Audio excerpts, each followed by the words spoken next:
Hi, my name is Sophie, and today I'm going to be reading the Grimm brothers' Snow White and the Seven Dwarfs story from the Grimm and Anderson's Fairy Tales book, retold by Ronnie Randall and illustrated by Anna C. Leplar.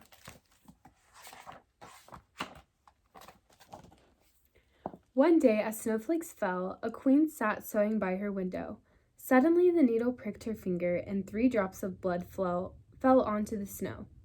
Gazing at the red blood on the white snow, the queen sighed.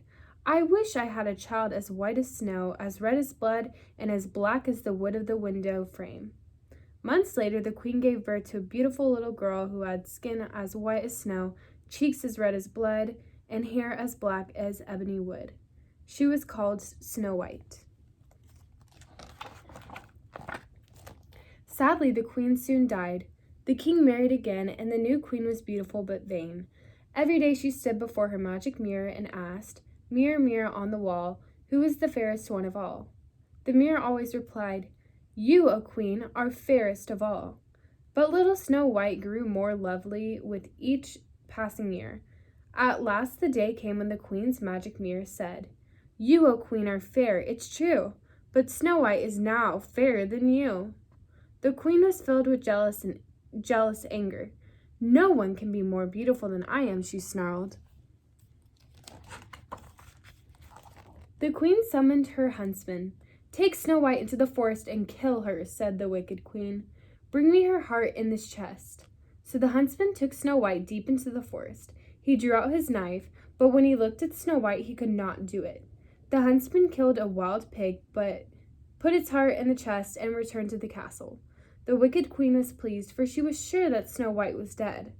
Lost and alone, Snow White stumbled through the dark forest until she came to a little cottage. She knocked at the door, but there was no answer. She tried the latch. The door was unlocked, so she walked in.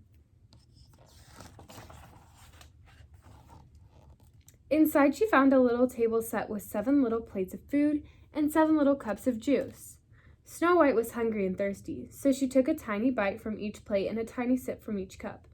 Soon, Snow White felt sleepy. She climbed the little ladder to the loft and found 7 cozy little beds.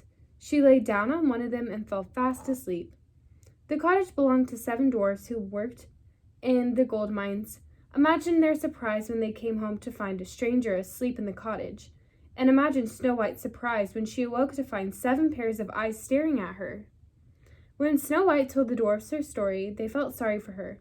If you cook and clean for us, they said, you can stay here and we will look after you.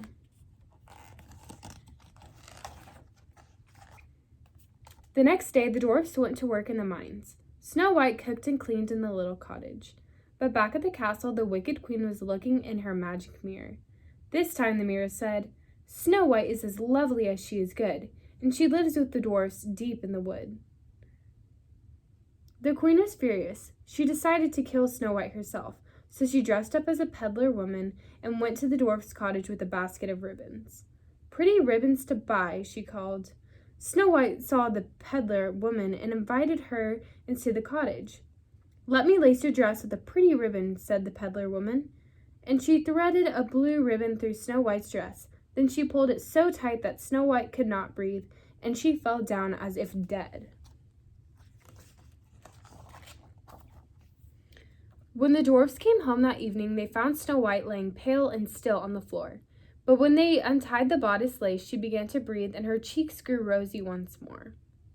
The queen will stop at nothing to hurt you, they told her. You must not let anyone in. Snow White promised that she wouldn't. The next morning, when the dwarfs left for the mine, they made sure that Snow White locked the door. She leaned out of the window to wave goodbye to them.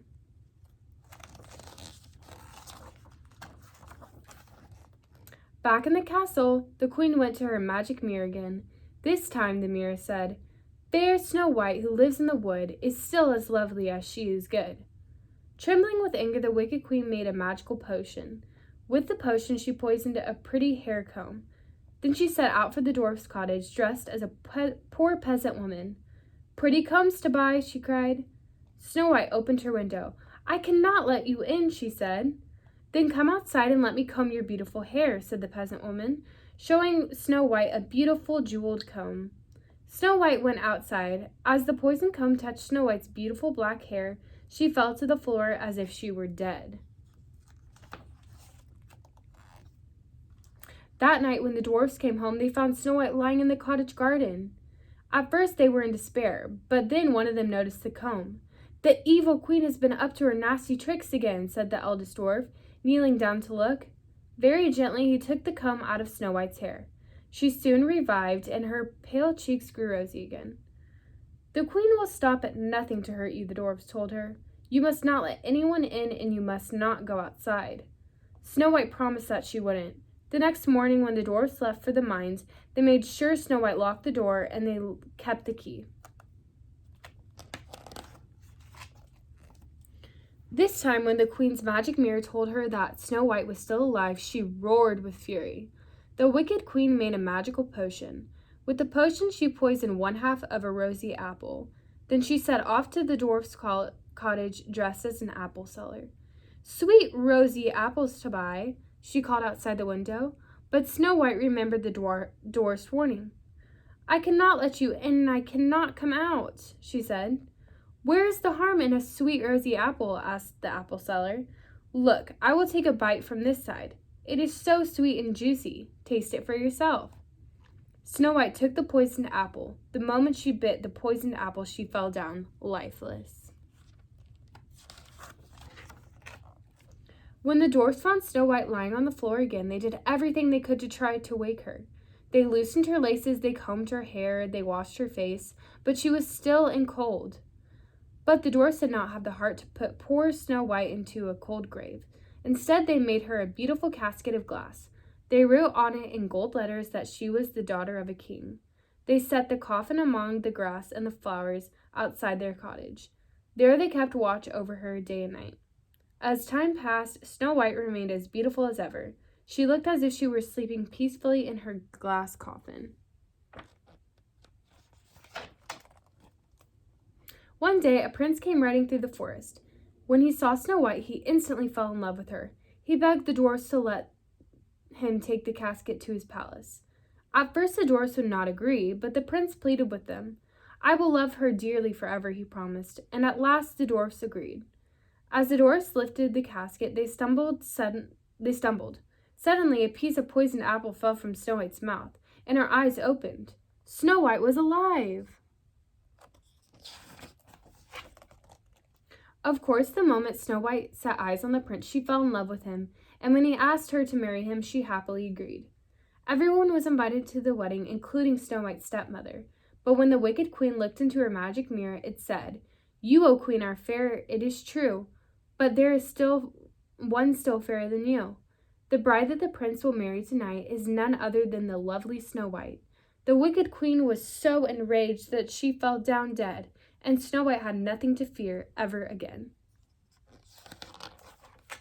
The end.